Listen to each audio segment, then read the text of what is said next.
మీకు ముందుగా all the best. 29th వస్తున్నారు. దాంతోపాటు కంగ్రాచులేషన్స్, ఇటీవలే మ్యారేజ్ చేసుకున్నారు. Thank you sir. సో ఎలా ఉంది మ్యారేజ్ లైఫ్, ఎలా ఉంది? ఆ తర్వాత మీ సినిమా, ఫస్ట్ సినిమా ఇప్పుడు ఇది రిలీజ్ కాబోతుంది. మీరే చెప్పాలి సార్, ఫేస్ ఎలా ఉంది? మాకు హ్యాపీగా ఉన్నానా చూడడానికి, కామ్గా ఉన్నానా? అన్ని బాధలు కోపం ఏమైనా తెలియదు కదా, ఎందుకంటే అలాగే ఉంది. నేను ఏదో ఫ్లోట్ అవుతున్నది ఉంది. అంటే బాయ్స్ చాలా గ్రేట్ఫుల్ అండి. ఫస్ట్ ఆఫ్ ఆల్ మనకి ఇలాంటి ఒక వరం దొరికినప్పుడు నా లైఫ్లో నా దేవత వచ్చింది. సో మా ఇంటికి మహాలక్ష్మి వచ్చింది. సో నేను చాలా చాలా గ్రేట్ఫుల్గా ఉన్నాను.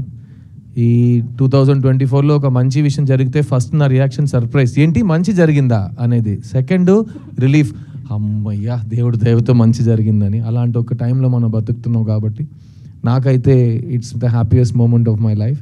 అండ్ అదే సంవత్సరంలో నేను మళ్ళీ ఒక లవ్ స్టోరీతో మీ ముందుకు రావటం. మనం ఎన్ని ప్లాన్స్ చేసినా ఇంకో ప్లాన్ ఒకటి జరుగుతుంది. సో అది నేను ఫస్ట్ నుంచి నేను నమ్ముతున్నాను. So something is being planned for me and I'm very happy.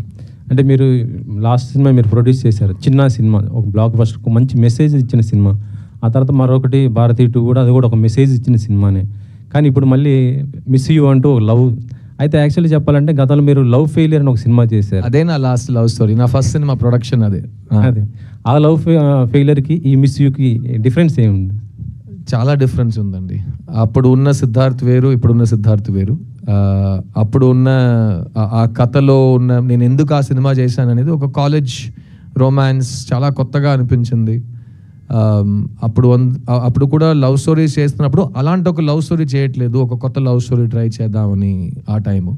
తర్వాత లవ్ స్టోరీస్ అసలు చేయనని ఒక 10 సంవత్సరాలు వెయిట్ చేసి ఇప్పుడు ఆల్మోస్ట్ 12 years తర్వాత మీ ముందుకు ఒక లవ్ స్టోరీ. టైటిల్లోనే మీకు ఇందులో ఇది లవ్ స్టోరీ, ఇది ఎవరు ఏం చెప్పినా ఇది లవ్ స్టోరీ. మిస్ యూ అని టైటిల్ పెట్టి మనం ఇంకేం జానర్ తీసుకోలేము.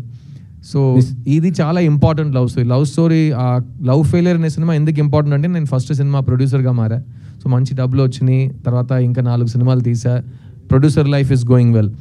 కానీ ఇది నేను నెక్స్ట్ 5 filmsలో ఇంకొక లవ్ స్టోరీ సెలెక్ట్ చేస్తానా లేదా అనేది నేను 29th November కోసం వెయిట్ చేస్తున్నాను. ఎందుకంటే నాకు సినిమా నచ్చింది. కానీ లవ్ స్టోరీ ఆడియన్స్ అందరికీ ఒకేలా నచ్చితే మళ్ళీ అది ఒక ట్రెండ్గా వస్తుంది. అండ్ మీకే తెలుసు నేను ట్రెండ్ ఫాలో అయ్యే మనిషి కాదని. ఈ లాస్ట్ 5 yearsలో ఇలాంటి ఫిల్మ్ రాలేదు. సో అలాంటి ఫిల్మ్స్ వచ్చినాయి, అవి బాగా ఆడింది అని మీరు చెప్తే నేను దాని తర్వాత చేస్తే నేను ట్రెండ్ ఫాలో అయినట్టు ఉంటుంది. కానీ నేను నా హార్ట్ని ఫాలో అవుతున్నా, రాజశేఖర్ని ఫాలో అవుతున్నా.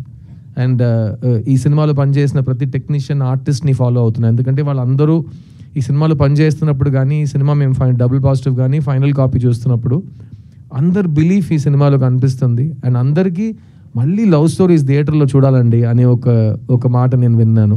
So there's a big difference between the 2 films. 29th వస్తున్నారు. కాకపోతే మీ సినిమా ఏంటంటే మీరు 2 weeks దాకా గట్టిగా ఆడుతుంది ఒక నమ్మకం